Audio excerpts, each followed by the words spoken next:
Next slide. Important is this: develop a customer list to keep everything straight. We usually put it on an Excel spreadsheet. You sign up your customers for their poultry, finding out the number of birds they want, the date they're going to pick them up, and you want to be able to contact everybody through a winter newsletter. Hopefully, it should go out about this time of year so you can plan your sales and chick ordering around it.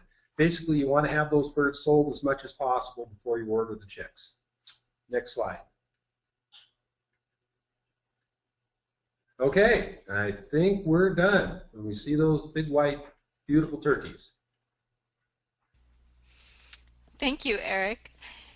At this point in time, we don't have any questions. If anyone has a question that they want to type in, please go ahead and do that quickly. We do have a comment from one participant, Timothy Gift, who said that he would use caution on county roads in terms of picking up rock from them because they actually use a chemical dust control on his.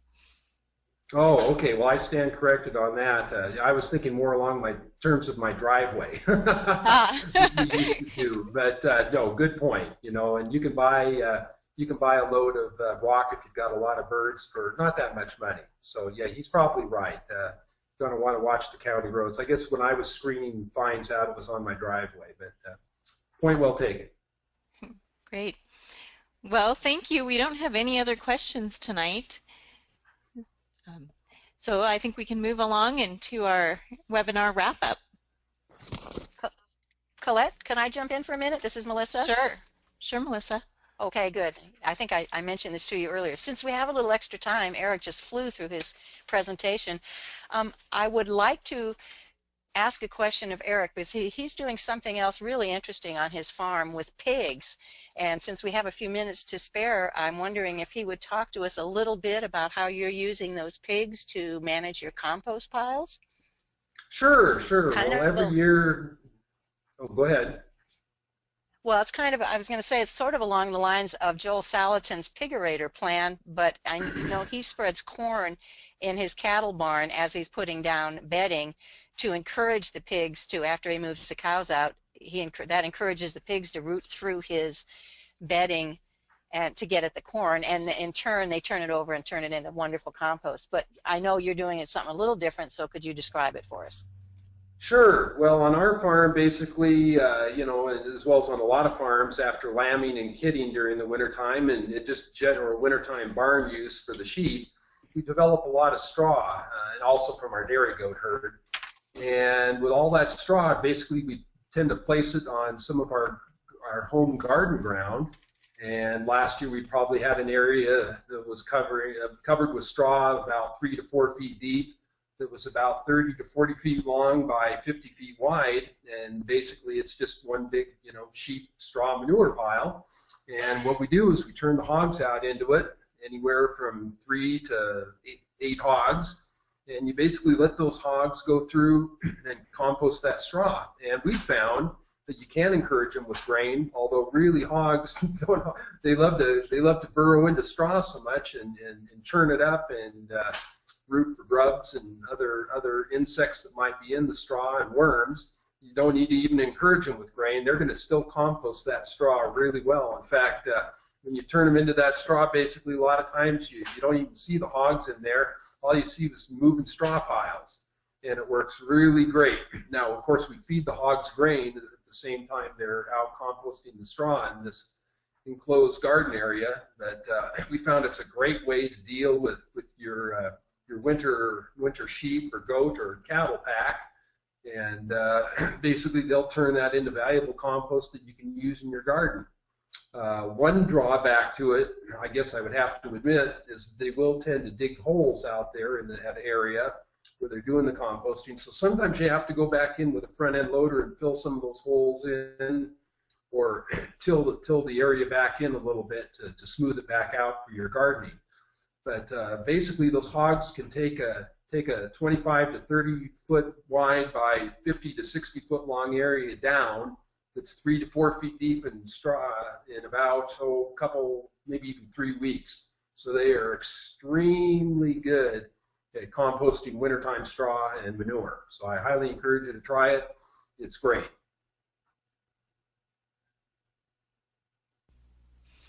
Wow. Well, and I think another benefit that you didn't mention is you do then sell those pigs, right? We do, although a lot of times what we do with those pigs is we have extended family both here and in Western Washington. So it seems like we always owe pigs to people who are relatives or close friends. And we, a lot of times what we'll do is we'll even trade pork for carpentry work or other services. And so we're really not so much getting money back on those pigs, although we could. But basically, it's either gifts to relatives or payback for carpentry or plumbing. So it actually works pretty well to build community and get good food into folks' hands. Absolutely, that's great, and that all goes back to making you and your farm and your life more sustainable. So thank you, Eric. Right. Uh, while you were talking about your composting system, we had another question that came in, and it's actually for both of you. So if you each could take a moment to answer this. This is from Lorraine Roach, and her question is, do you take vacations? For how long? And who covers for you when you're gone? The question of the hour. Yeah, Eric, I know you have something to say on this too. I guess I'll jump in with yes, I do. Um, Never more than 2 weeks. I'm just not comfortable being away from the place that long. And I schedule it. I don't like to go in the winter because so many things can go wrong in a cold mountain climate like this. Spring, summer, and fall, I go. And I either hire a farm sitter to come and stay, or someone to come daily, or I trade with a friend who also needs me to take care of her place. You just kind of over time build a network of people you can call. So that's what I do. I do get vacations, not as many as I would like, but I do get them. Eric, how about you? Well, it's funny that this was brought up. It has been an issue on our farm, and we do take vacations, but they were pretty lean last year. We're trying to cut back. You know, we're running a 1,300-acre grain farm, a feed business, a sheep flock, and the poultry operation. Something had to give. So we are cutting back. We're getting out of the commercial broiler production business. We are going to raise broilers, but just for ourselves.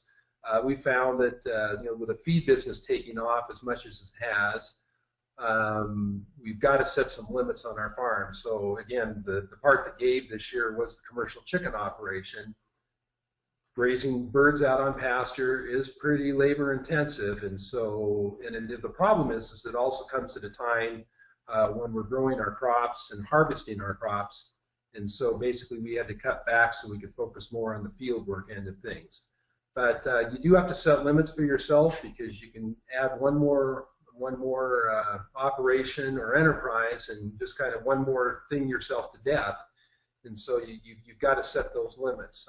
I am a big fan of hiking in the central Idaho mountains. We've got a couple of pack llamas that we love to take up on the Selway River and into the Seven Devils Mountains, and I plan on doing a lot more of that this coming summer and fall.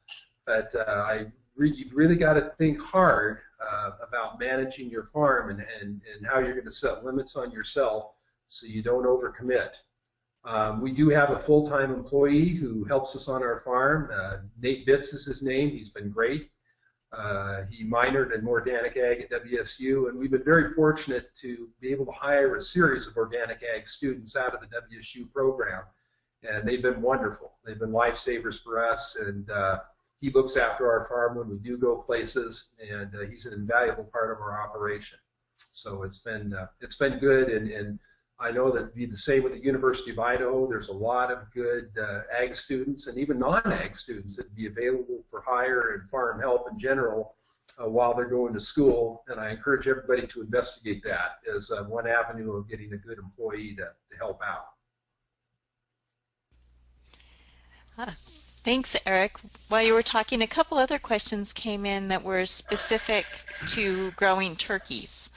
And Sean Glasser asks about the timeline for starting with Hollands, and what protein levels do you recommend feeding them so that you have a large bird at Thanksgiving. They're trying to figure out the hatch time and the feeding to get the biggest bird.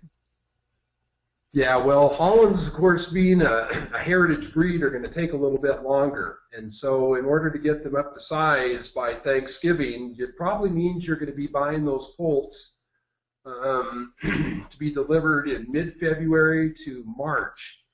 And so I know this is kind of early, and it's earlier than I'd like to brood poults, but they're a slower growing bird than the large white birds. They're really thrifty, really gregarious, good pasture type birds, and so it's well worth the effort. But you got to start them earlier. As far as protein, probably in that 18 to 20% range. I know some people have even advocated 20 to 22%. You got to be careful on protein, because basically even with a slow growing turkey bird, you can burn them up with a high protein. So I guess I err on the side of caution. I like to shoot for that 18 to 20% range, even though it's a little bit low for certain types of turkey poults, and take it a little bit slower at the expense of growth, and slow that growth up a little bit so you don't have bird losses early on. Turkeys are really, really tricky, and I know that we've had our share of problems with them over the years. For the most part, they've been pretty profitable. I know last year we got into a situation where we had some sort of a leg issue that came with the turkeys from the hatchery, and we lost half of the 25 birds that we started. And so we had not very good luck in 2013 with our turkeys. We used to raise over 100 a year, and thank goodness it wasn't a big turkey year last year for us. But anyway, the point is that hold the protein moderate, probably 18 to 20%. Start your birds early, because Hollands are going to grow slow, and keep moving them on to fresh ground all the time. Don't let the manure build up on any grass paddock, and keep them moving. And if you're going to raise them multiple years, keep raising them over time, you need to consider brooding them in a different spot or a different part of your barn, so you keep that disease pressure down. Turkeys are real tricky in that regard, in that from one year to the next, things will carry over on a given part of your barn or your soil or your pasture, and you need to move them to a fresh spot that haven't been turkeys on for a while. So good luck.